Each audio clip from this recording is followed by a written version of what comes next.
Maintenant, le peuple juif qui avait la prophétie de la venue du Messie qui allait établir le royaume. Ils attendaient un Messie qui n'allait pas mourir. Oui, ils attendaient un Messie qui allait établir le royaume de Dieu.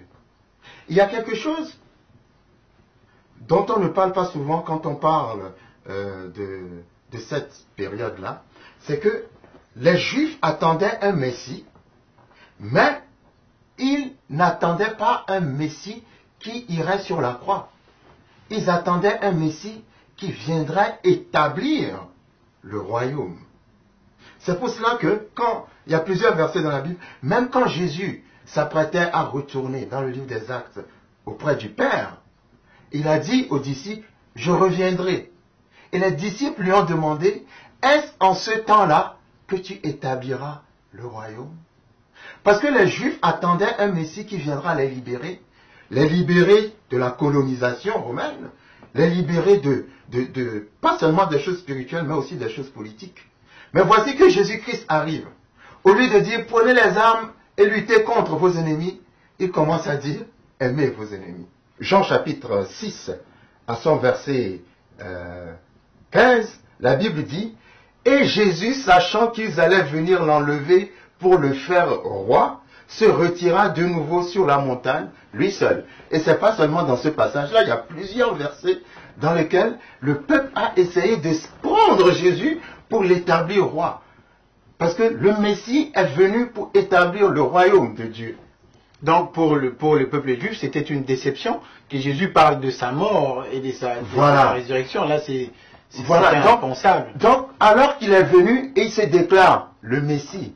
Mais il ne libère pas le peuple. Au contraire, il prêche même d'aimer, leurs ennemis. Le peuple a certainement commencé à se poser des questions. Nous sommes ici, nous attendons un Messie pour établir le royaume. Voici que un Messie est venu et au lieu d'établir le royaume, il commence à nous enseigner des choses du genre, il faut aimer nos ennemis. Souviens-toi quand Jésus-Christ est rentré dans Jérusalem et que la foule l'a accueilli. Hosanna, Hosanna. Oui. C'était une façon encore de l'établir roi. Le fait qu'ils disent Hosanna, Hosanna au fils de David, c'était une façon de l'établir roi.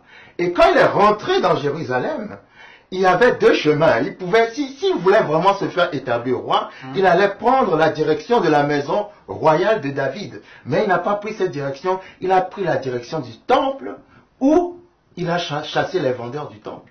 Ce qui signifie que, et là le peuple aussi était encore confus, mais le peuple n'avait pas compris que la liberté que Jésus a d'abord amenée n'est pas politique, mais elle est spirituelle. Ouais. Et quelque part, on ne peut pas en vouloir au peuple. Parce que dans l'Ancien Testament, la Bible parle de 6 dispensations ou de 6 périodes. Nous avons, si je me rappelle, nous avons eu la dispensation de l'innocence, la période où Adam a vécu avant le péché. Ensuite, après le péché, nous sommes tombés dans la dispensation ou la période de la conscience. Ensuite, après la conscience, nous sommes tombés dans la dispensation ou la période de Noé, qui est appelée la dispensation du gouvernement, parce que toutes les nations parlaient la même langue. Ensuite, après la dispensation du gouvernement, nous sommes, la Bible nous parle de la dispensation de la promesse avec Abraham. Ensuite, après la dispensation de la promesse, la Bible parle de la dispensation de la loi avec Moïse. Et après la dispensation de la période de la loi, la Bible parle de la période de la dispensation du millénium, qui est l'établissement du royaume de Dieu. Donc, dans la pensée des Juifs, le Messie vient pour établir le royaume du millénium. Pourquoi? Parce que dans l'Ancien Testament, la dispensation de la grâce était un mystère, c'était caché. Et eux, ils ne pouvaient pas s'imaginer un Messie qui doit libérer le peuple, et doit aller sur la croix. C'était caché. Mais quand Jésus-Christ est venu sur la terre, il a révélé ce qui était caché en lui. En fait, ce qui était caché en lui, c'est la période de la dispensation de la grâce. C'est-à-dire la période de la dispensation que nous vivons de l'Église. Mais les Juifs ne connaissaient pas ce que c'est que l'Église. C'était un mystère qui était caché en Jésus. Or, il fallait que la dispensation de la grâce passe avant que le royaume du millénium soit établi. Mais eux, ils ne voyaient pas la dispensation de la grâce, parce que c'était un mystère. Ils voyaient seulement le millénium qui doit être établi par le Messie. Et vous, qui dites-vous que je suis? Matthieu chapitre 16, à partir du verset 15. Maintenant, Jésus demande à ses disciples, « Et vous, leur dit-il, qui dites-vous que je suis ?»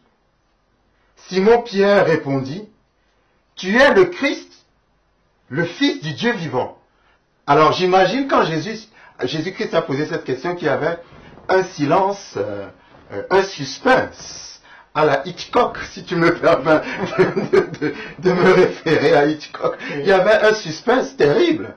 Et dans ce silence-là, d'un seul coup, nous voyons Pierre qui dit, « Tu es le Christ, le Fils du Dieu vivant. » Mais c'est une parole qui est venue de l'esprit, c'est pas venu de la pensée. Tel que la scène s'est passée, c'est comme si Pierre a dit, « Tu es le Christ, le Fils du Dieu vivant. » Et Jésus a dit, « Non, tu n'as pas eu tort. C'est mon Père qui te l'a révélé. » C'est pas quelque chose qui vient de l'intelligence, c'est pas quelque chose qui vient de l'âme. Vous savez que parfois il nous arrive de parler des paroles qui viennent du Saint-Esprit. Nous parlons des paroles et puis après nous nous disons, « Oh, qu'est-ce que je viens de dire ?» Et Jésus l'a rassuré en disant, « C'est pas quelque chose qui vient de toi, mais c'est mon Père qui te l'a révélé. » Pour savoir, le nom Christ est le nom qui se réfère. Christ en grec, Christos signifie oint, celui qui est oint. Oui. Celui qui a l'onction. Mais c'est aussi un nom qui se réfère à sa divinité. Et Jésus, je vois, parce que Jésus aussi vient du grec. Jésus c'est en grec, oui, mais en hébreu c'est Yeshua, ou Yehoshua, et qui vient aussi de Jéhovah en quelque sorte. Oui, qui est une racine de Jéhovah. Donc c'est lui qui est venu pour sauver. Et qui signifie l'Éternel sauve. Donc en quelque sorte, c'est lui qui a été oint pour la mission de sauver l'humanité. Voilà. Ah, intéressant. Oui, c'est intéressant. Et nous comprenons par là qu'il n'y a que Dieu qui sauve. Il n'y a que Dieu qui sauve. Lorsque l'ange a donné à Marie la prophétie, comme quoi elle va mettre au monde le Sauveur, Marie a fait une prière, mais dans la prière que la Vierge Marie a faite, nous trouvons cette prière, cette louange, si vous voulez, dans Luc chapitre 1, verset 46. La Bible dit, « Et Marie dit, mon âme exalte le Seigneur et mon esprit se réjouit en Dieu mon Sauveur. » La personne qu'elle appelle Dieu mon Sauveur, c'est le Jésus qui était dans ses entrailles. Marie appelait, si je peux m'exprimer ici, le fœtus qui était dans ses entrailles, c'est ce fœtus qu'elle appelle Dieu mon Sauveur. Là, elle ne parle pas du Père, elle parle de Jésus en elle. Ouais. Donc il n'y a que Dieu qui sauve. Il faut être Dieu pour sauver. C'est ça. Donc, je parlais donc de Pierre qui a eu cette révélation. Et tout de suite, Jésus l'a rassuré. Non, tu n'as pas dit de bêtises. Ça ne vient pas de tes pensées, ni de ton intelligence, ni des calculs, ni de la logique. Parce qu'aujourd'hui, on veut expliquer Dieu par 1 plus 1 qui est égal à 2. Alors que Dieu, c'est 1 plus 1 qui est égal à ce que Dieu veut. La preuve, avec 5 pains et 2 poissons, il a nourri 5000 personnes. C'est ça. Donc on ne s'approche pas de Dieu avec un raisonnement calculateur. C'est ça. Et j'aime bien ce que Jésus a répondu à Pierre. La Bible dit, Matthieu 16, verset 17, Jésus reprenant la parole lui dit, « Tu es heureux, Simon, fils de Jonas. » Numéro 1. Quand tu as la révélation de qui est Jésus, tu es heureux. La version anglaise dit, tu es béni. Donc, une partie de ton bonheur donc ou de ta c'était une bénédiction. prophétie qui était sortie de la bouche de Pierre.